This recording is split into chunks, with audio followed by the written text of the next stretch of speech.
Hello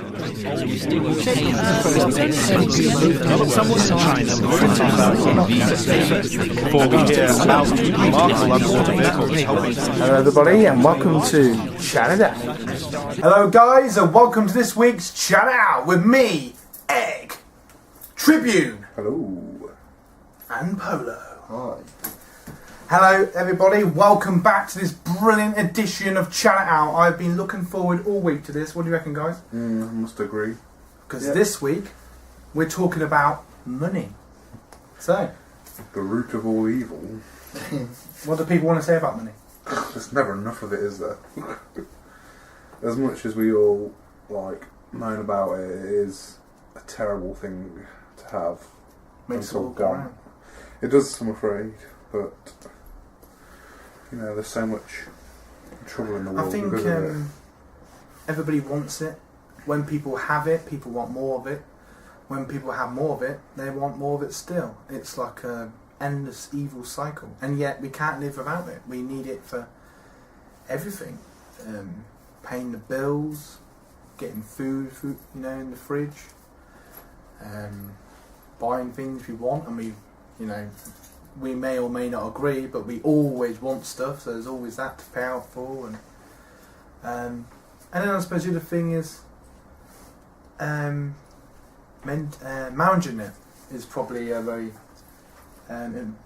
important issue. What to do with it, storing it, keeping it in different bank accounts, investing money is always a good thing to do if you know how to do it. I mean, it's always mildly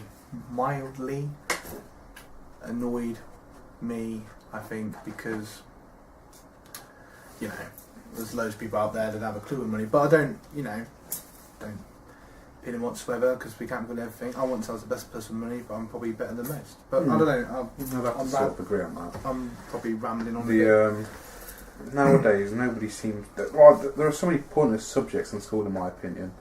Whereas I think a good subject would be, the whole money and how you spend with it in your lifetime, in your life, and how to do taxes and stuff. Because that's all an important factor in money, and yet it's one of the most important things you need to learn about as an adult, and they don't teach you about it. You have to sort of figure out for yourself, or I hope you got a parent. Hope the previous generation knows what they had to do, so you could do it with them. But I don't know. Just the cost of living's gone up terribly. I was only saying earlier, a loaf of say you have a fiver and a loaf of bread and a pint of milk, and you don't get much change, if any, from it nowadays. It just seems more and more and everything's going up and nothing's changing. It's still the same. And everything, the three things that people seem to want most of, alcohol, fags, cigarettes, and fuel, and yet there seem to be the three things that get taxed the most, and also seem to gradually go up and up and up, thinking that we're going to stop having them. But at the end of the day, we all want to drink, and some people always want to smoke, and most people who have cars will always need fuel. So we're sort of, screwed over a bit there. I don't know. The entire thing's a bit of a joke. Did you watch the political debates and stuff last year about the changes with tax and stuff? And I heard quite a bit about it. One of the things, the worst thing I remember seeing was and it's just so petty, was the whole, we're going to charge extras for sausage rolls and hot pastries and stuff, and depending on the temperature of the food is how much extra tax you were going to get on it. It was what? Is this really what we've become as a society, that we're just going to be truly petty? As far as I can tell, I don't think they implemented all them in the end. No, a lot of them had to back out because people were like, that's not happening. But I don't know, Peter, when was that? Last year? Last year or the year before, yeah. There was something to do with so if you go into Greg's and have an extra hot. Yeah. Can I have a piping hot sausage roll? Yeah, that'd be £6, please. So if it'd come out of the fridge, it'd be £1. It could come out of the oven. It was something like that. It was something ridiculous, and it was just like, what? And the rising cost of alcohol is forever going up. Especially in pubs, isn't it? They're doing they're being taxed more. Yeah, but they're purposely trying to tax them so people drink less. I think that's what it is, because... And as Brits, we'll never do that. So we were very much a drink binge nation, but I think that's a bit of a topic for another time, maybe. But no, back to money, like nowadays, like here's the prime example. Do you remember the quality streets you get at Christmas and the roses Oh, don't get me tins? started. Don't get me started. The tins are like the size of matchboxes, and they're still getting charged 80 quid for them. Whereas, like years ago, you'd get something like a 40-inch TV size for like a £5. Now it's like literally the size of a mobile phone, and it's still the same price. I have to agree with that. I remember about a year ago, I went into my grandparents' garage and just came across an old Roses tin or something, and it was literally, like you say, huge. It was like the size of a football, and apparently it was full. Yeah, prints it at was the top, thick, yeah. and it, and it was. Nowadays, you're lucky if you get one of each flavour of chocolate Yeah. in the box. Nowadays, you've had about 3 of your favourites, and you're like, "Where's the rest of them?" It's You're left with a tin full of coconut. and it's not even full. No, exactly. True, yeah. I don't know. What's your views on money, Penny? Well, the only time I haven't got a problem with money is when we go out for a drink. For some reason, I never have a problem because I just don't go out often enough. It's these people who blow their money within a week because they're out not only at weekends. Big weekend. Yeah. I spend 100 So that's quid. the only time I don't have a problem with money No, I must because I just admit, don't go out often enough for it to become a problem. it is easier sometimes to just... I'm not funny, but nowadays it's become so expensive to go out on night out anyway. It's easier, and sometimes I've had a much better night staying in with just, because it's more cost effective. Yeah, and that's the thing that's becoming really bad.